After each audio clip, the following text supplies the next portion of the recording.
jornalista Luiz Eduardo Oliva afirma que descobriu a superficialidade das suas ideias quando estava fazendo mestrado na Universidade Federal de Santa Catarina.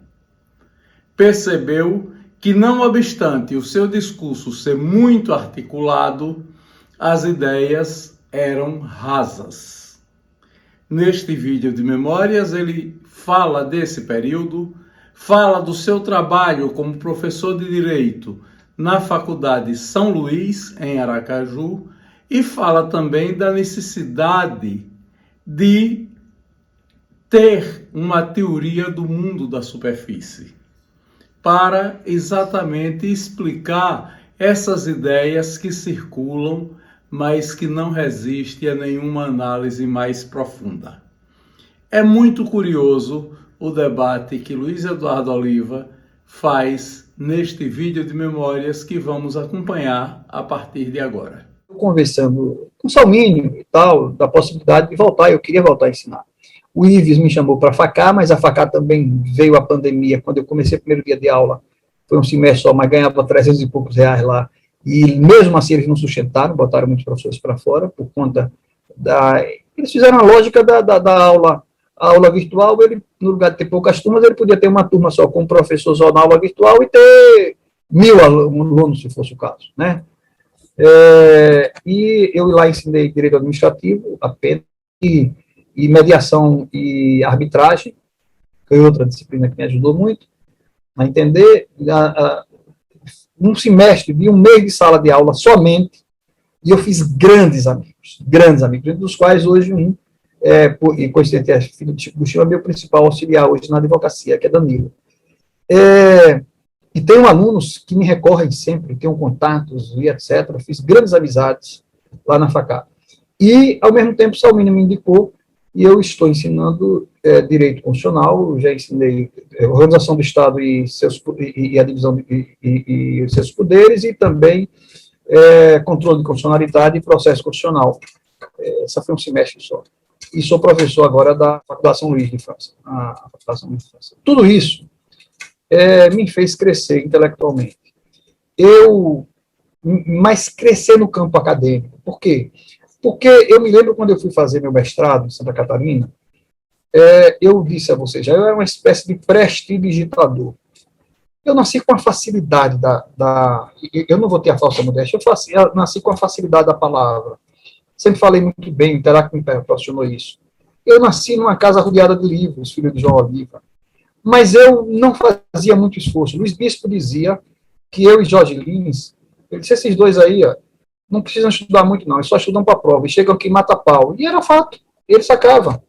Eu e Jorge, eu fazia teatro, fazia 1000 coisas, eu trabalhava, e no dia da prova eu corria, virava madrugada, tomei muito Reativan, não sei se você sabe o que era isso, Reativan era um remédio, uma bolinha que você tomava, ficava aceso, e via, queria comer o livro, e no outro dia eu ia para a prova e matava pau. E assim eu fui. Eu só fui ser grande aluno no meu mestrado em Santa Catarina, na minha especialização, e no mestrado eu fui um aluno nota A. Bati A em todas as notas, com aquele problema lá da minha dissertação, por aquela briga que você conhece, mas eu fui um aluno, eu não vou ter essa falsa modéstia, eu fui um aluno brilhante do meu curso, sabe? Eu era considerado o melhor aluno lá do curso, na minha época, da minha turma de mestrado. E por quê? Porque eu só tinha que estudar. Então, quando eu cheguei lá na especialização, o Quino, do Cabo Verde, dizia, superficial, cadê os dados? E eu percebi que eu era um embalmador. Eu só vim entender o sentido da profundidade, e hoje, quando se discute o mundo líquido de Bauman, eu já comecei a alinhavar um pouco, querendo me arvorar de filósofo, eu já comecei a alinhavar um pouco uma teoria do mundo da superfície. Não será novidade. Eu quero dizer que nós vivemos o mundo da superfície. Ninguém quer se aprofundar, ninguém quer descer a profundidade. E eu descobri isso com um dos artigos que eu escrevo. Quando eu escrevo um artigo de Duas Laudas, até para amigos meus como Paulino, já me disse que tem preguiça de ler um artigo de Duas Laudas. Você que vive escrevendo e lendo, você sabe que a gente escreve e as pessoas leem pouco ou dizem que leem. E eu não abro mão dos meus artigos. artigos de 2, 3 laudas. Por quê? Porque eu não vou sucumbir ao mundo da superfície. Eu vou procurar me aprofundar cada vez mais. Eu tenho uma porção de trabalhos iniciados e não fiz. Por exemplo, minha dissertação de mestrado que você me cobrou, e eu preciso fazer isso. Como eu não dei o trato a ela de livro, eu não fiz. Então, eu tenho livros iniciados, eu tenho uma biografia de Tobias Barreto iniciada, eu tenho o livro Sergipanidade e Baianidade iniciado, eu tenho uma série de livros iniciados, sabe? De que eu fico com medo de botar para fora. O mesmo lado poeta que eu fui poeta desde jovem. E eu me descubro hoje, inegavelmente, eu não tenho a maior dúvida hoje, acho que eu sou um bom poeta. Um livro de poesia e tal. Por exemplo, eu fico vendo, sabe, quando eu fico vendo, por exemplo, as minhas ações específicas no campo da literatura, de um modo geral. Eu, por exemplo, sabe, Jorge, eu me esquivei muito nisso. Eu sempre tive uma autocrítica altamente exacerbada, sabe, exagerada. Eu tinha... O mundo da academia me proporcionou me aprofundar.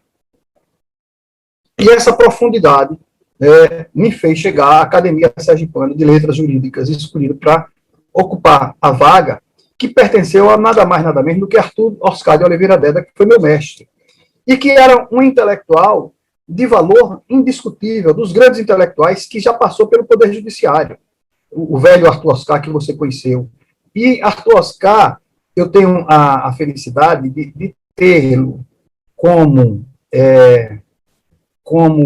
substituto, que está, eu acho que para além da minha própria condição, porque Arthur Oscar, ele era um intelectual que não era somente o intelectual do campo jurídico. Arthur Oscar foi um intelectual também, como você sabe, das letras, de um modo geral. Né? Arthur Oscar foi um intelectual da literatura, da memorialística, do humor, né?